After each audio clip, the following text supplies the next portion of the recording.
And governments want us to buy property. For those of you who want to look at the data, Victoria, 30% of its annual tax revenue comes from stamp duty. And in New South Wales, about almost 30% of our revenue comes from stamp duty. Okay? So even though there's a frenzy on at the moment of people buying, the stock is still low on long-term averages, so they're earning less revenue. They want us to be buying and selling. They want people selling because they collect stamp duty on that. Right? The Victorian government, up until June 30 this year, and this is a significant part of why we have our clients currently focused on buying in Melbourne for the rest of this financial year, is that if you buy a new property up to $1 million, so under $1 million, the government will pay half the stamp duty. Okay? Stamp duty in Melbourne's about 5.5%. So you work out the maths, it's about $30,000 on a $500,000 property. So that's a $15,000 saving.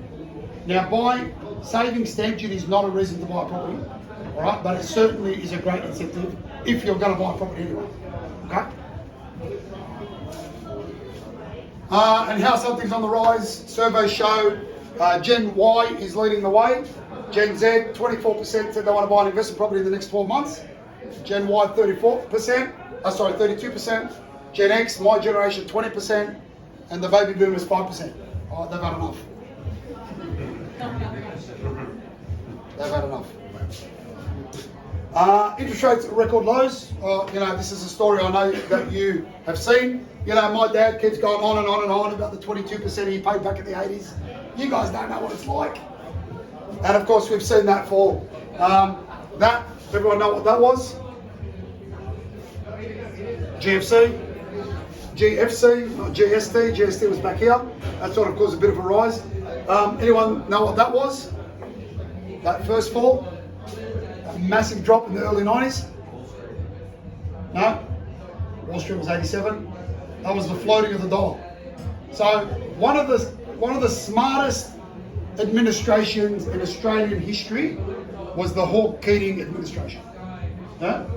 Many people would argue that they were more liberal than the Liberal Party, from an economic perspective. But they did some incredibly genius things that have underpinned the economy as we see it today.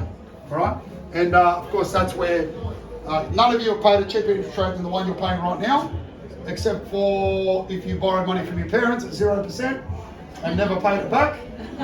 Otherwise, what you're paying with the banks is the lowest you should be paying in history. So, the Reserve Bank has come out and said we will not see interest rates rise until 2024. I'm not sure I agree with that. I think the economy is moving much quicker than they thought it would. Yeah? So I reckon it'll be before that. This is lending, total lending, owner-occupier lending. The orange is investing. So you can see there's an sharp uplift in owner-occupied debt, which is typically followed by investors. So investors are now getting into the market because yields have stabilised. People realise they're not going to lose their job.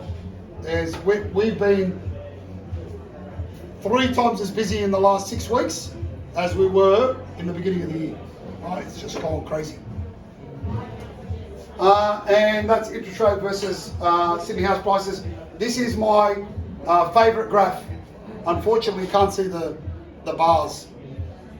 Every property boom in recent history has been preceded by an interest rate fall. Okay? Every property boom in recent history has been preceded by an interest rate fall. So I'm sorry you can't see this, it's just the projector, but there's a bar there, which is the interest rate fall. There it is. Yeah, that's the pink one. The first one is the interest rate fall, which you can't see. That's the property boom. So the blue is the increase in prices. The black is the falling in interest rates. There's another one. There's another one. There's another one. And we're in one right now. I don't need to tell you that it's coming because it's already here. All right.